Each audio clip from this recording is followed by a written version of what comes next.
Hey Matthias, Propellerheads, not often exhibiting, but you Very made true. a special case for Superbooth, Yeah, right? it was a long time ago. I think it was like 7 or 8 years we went to a proper trade show, but Superbooth is something special. So tell us what you're showing here. You've got So we're showing Reason 9.2, the latest version, just to kind of give everyone an update of what we're doing. We're showing some of the new stuff, we're showing some hardware integration. We have a great Eurorack from IntelliGel here, our friends across the hall. nice choice. So we just want to show some of the kind of cool connectivity you can do in Reason with modular and hardware stuff. Okay, let's have a look. Yeah. So I've set up a project that kind of showcases this. In Reason, a lot of the really interesting stuff happens here, back of the rack. And what's really cool about this is that some of the plugins available in rack extension format, like this ABL3 from Audio Realism, they have the addition of CV. So in this case, the classic 303 sequencer actually has a CV and gate out. And this means you can use this to sequence anything in Reason or hardware. So what I've set up in this project is a quick hardware sequence using this plugin to sequence this system over here. And how are you interfacing with that? So this has a MIDI interface. It's just through USB. We work with any USB MIDI interface. This one translates all the MIDI to CC values. Yeah. So you're getting the gate, the pitch, you have some assignable CC, reset for the sequencer, and so on. So pretty straightforward. So if I were to just play this, you see I have a sequence running here in the ABL3. And this one is coming straight into this modular.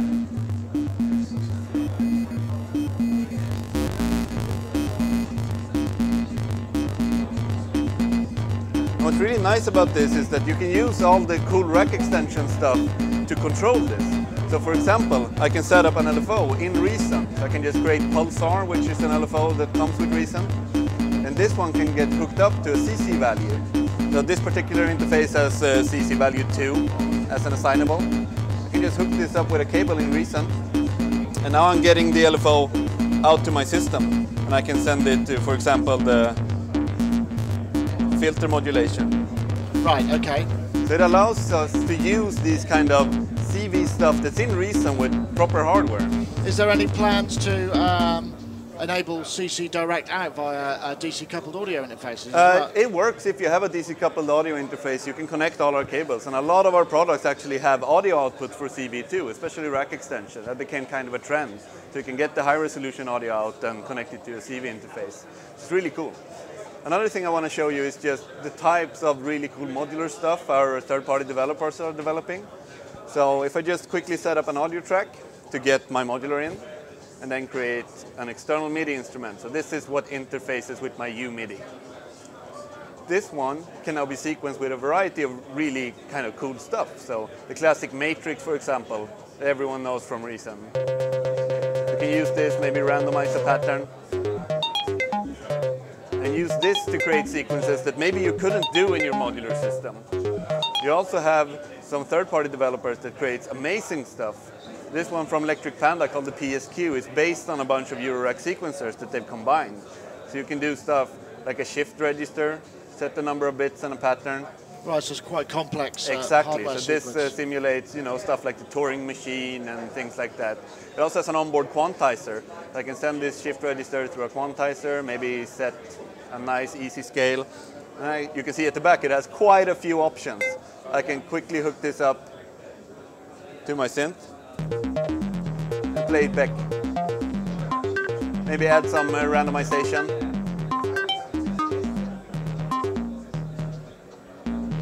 So you can get some sort of generative stuff going quite quickly. Exactly. We have these projects that you can live entirely in the rack without a sequencer. So here's a project where every single sound is coming just from these sequencers. I'm just going to mute this audio track and you can hear the original. Hang on. Here we go. So this one, basically, it takes these sequencers, driving some rack extensions. There's an FM4 synthesizer, maybe a Primal Audio, and there's this Proton granular synth. And everything is just creating itself.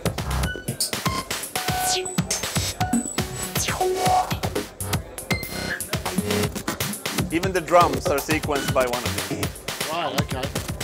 it's a really cool way to do more experimental projects in Reason, because we have the CV connections, we have the gates, so there's a lot of possibilities there. So you could effectively just sort of start with in the box and then break it out into your Absolutely. hardware when you get home. Do it on the bus and work it out when you get back. Right? Yeah, Okay. I have a couple of modular systems at home, and I tend to kind of do prototypes of what I want to do in the rack in Reason, because everything is there. You can start wiring it up, and especially with rack extensions, people are creating standalone LFOs, standalone oscillators, envelope generators, math stuff that does, you know, complex mathematical stuff that you can connect to anything and control anything in Reason.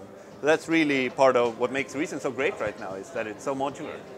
Excellent. And I noticed you've got a really nice big bucket of patch cables. Yeah. In fact, I'm going to grab a couple of those because I know that Limited edition. one of my team will really appreciate the swag. Absolutely. We have the virtual ones. We thought we might as well make some real ones. Excellent.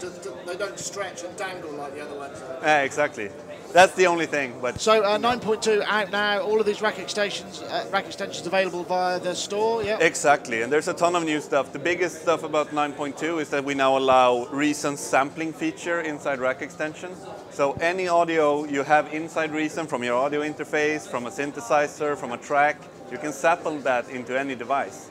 For example, we have a new synthesizer from Blamsoft that I really quite like. And what they've done is they've allowed you to create custom wavetables simply based on sampling. So for this wavetable, I could sample really any sound that comes in just by clicking sample and starting to record on the screen. So if I were to play something, I can sample that and create a wavetable, and it automatically sets it to 256 different wavetables that you can sweep through. So you can do some amazing stuff. Because making wavetables is a bit of a fiddly process. Yeah, and in this case, as long as you sample, you know, low frequency, kind of a sweep, it will do a really good job at automatically generating that.